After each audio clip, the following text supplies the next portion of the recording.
Hello everyone, Pavlo with you, and today we'll be talking about newest release by Dethonray Clarinet Pro.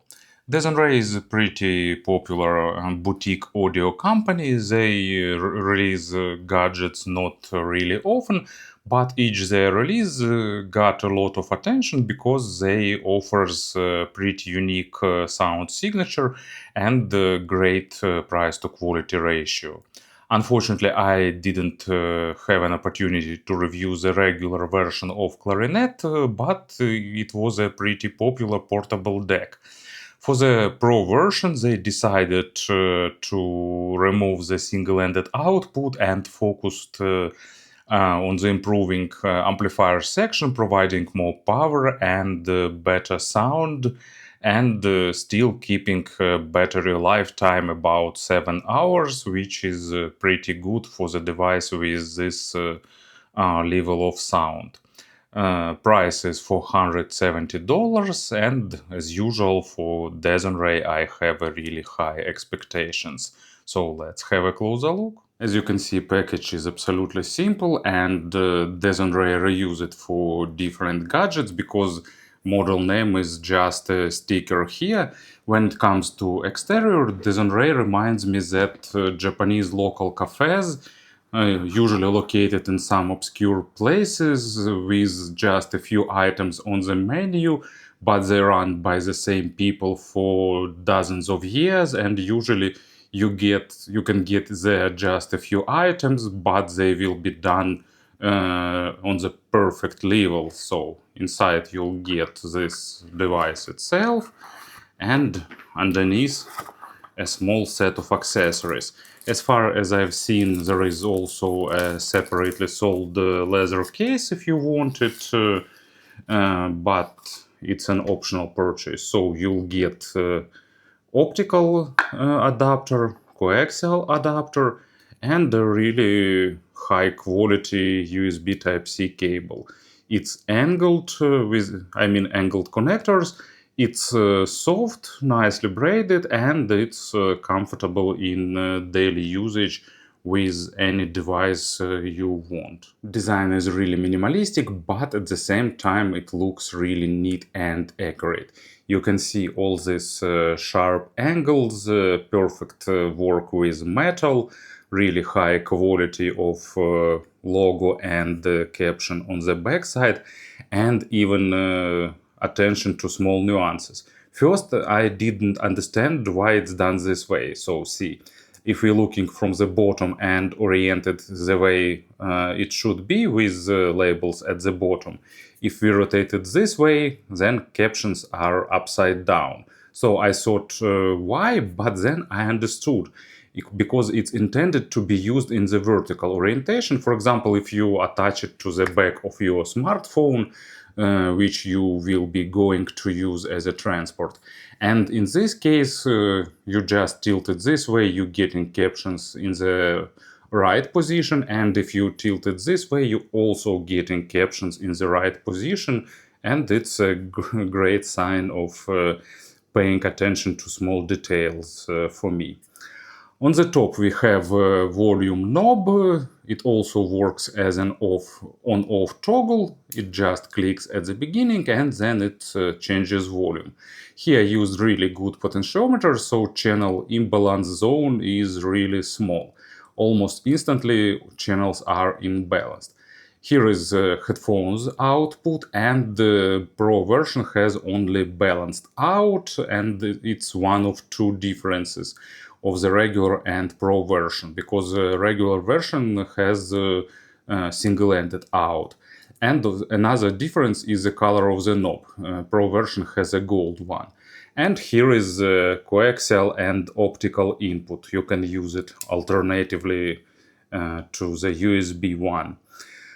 And on the bottom, gain toggle, charging port, and port for data connection. So also makes sense. If you connect it to the smartphone, it won't drain battery, and that's pretty convenient. But if you're going to use it as a desktop device, you will need a separate cable to charge it. But anyway, made almost perfectly, looks really nice, and for this sound quality and power, it's pretty compact. In terms of sound tuning, Clarinet Pro continues Dethonray approach to the sound, providing the signature engaging and musical representation, but at the same time with great amount of technicality.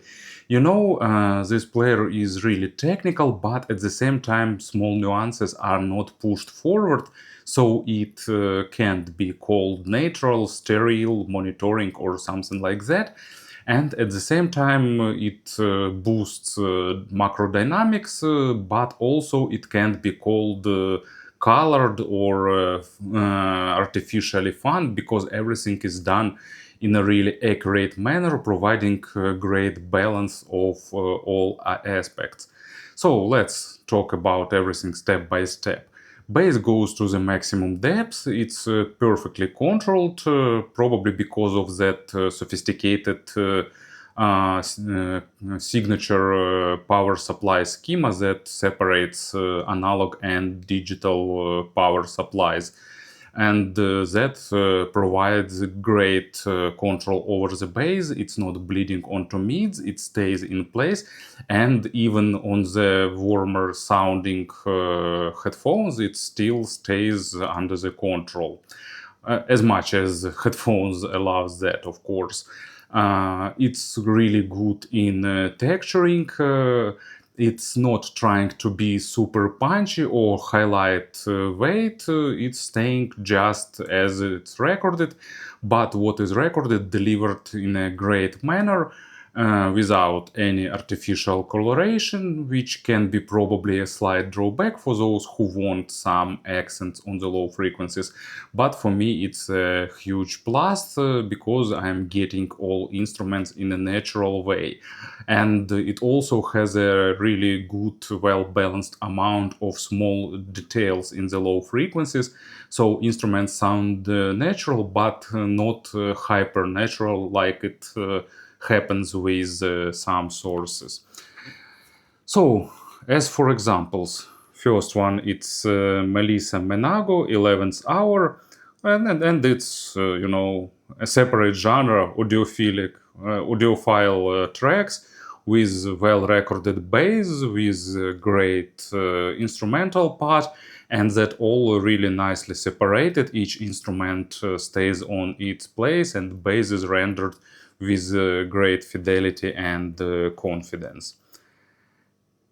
And Casey Abrams, Let's Make Out, natural, engaging double bass that built the foundation of the tune, and vocal and other instruments sounding on top of that, really, really emotional and nice representation and great performance played in a really good way.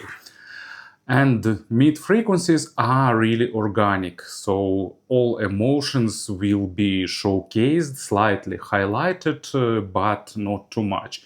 Perfectly fitting for some vocal tracks, for the instrumental music, but with any other genre, it's also pretty versatile. I recommend vocal tracks and instrumental music because on that genres it shows they highlight the potential of Clarinet Pro. Imagery stage is above average. It's not huge, but it's pretty wide. Depth is almost as big as width, and you're getting this holographic effect. Maybe not at the maximum amount, but with really nice positioning and with really precise positioning of different instruments on the imagery stage. It's pretty critical for the quality of records, because with better material you're getting better quality, and getting better quality is something that you definitely will want with this device, because it has a lot of potential to scale with the quality of material. So better records, better results. Some inferior records won't sound great, but it's not a problem of the device, of course. And first example for the mid frequencies is Pussycat Deuce, by Charles Mingus, nice accompanying instruments. Everything is really saturated, and bass and trumpets, all other instruments. The clarinet provides great separation, but at the same time they sound like a one band playing together without slicing music into tiny pieces.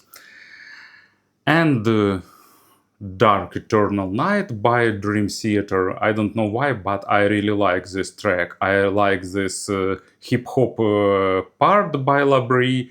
I like this unhinged keyboard solo somewhere in the middle of this track. And clarinet is really good with Dream Theater because it allows you to experience their technicality, and you can focus on each instrument, or you can listen to this track as a band in whole. Treble is also really good. Proper attacks and decays, absolutely right amount of energy put into the high frequencies, no attempts to boost it or to hide, really good extension, almost maximum, nice level of layering, not maximum, but pretty nice for this price range. And what surprised me here is that it managed to deliver a really good layering even with full-size headphones.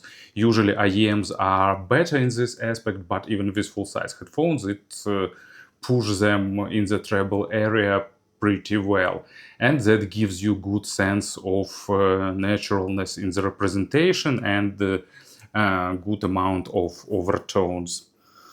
So first example, it's Player by Hiromi Uehara. Great rendering of percussions, really nice extended high notes of keyboard, and everything is well separated and represented. And Locomotion by John Coltrane, another great example of saturated treble, slightly sharp, but they should be this way, and definitely rendered in a good way, providing you great sense of realism and presence. And actually different remasters of this album were especially noticeable with Clarinet Pro. I've seen some mentions that from the coaxial and optical input it sounds much better than from USB, but I did some blind tests using M17 as a transport, and the difference for me was not that drastic. It's somewhere on the level barely audible, but I can't say that it's huge or even distinguishable at 100% of cases, because it really depends on headphones and on the tunes. Or maybe I'm not golden-eared enough.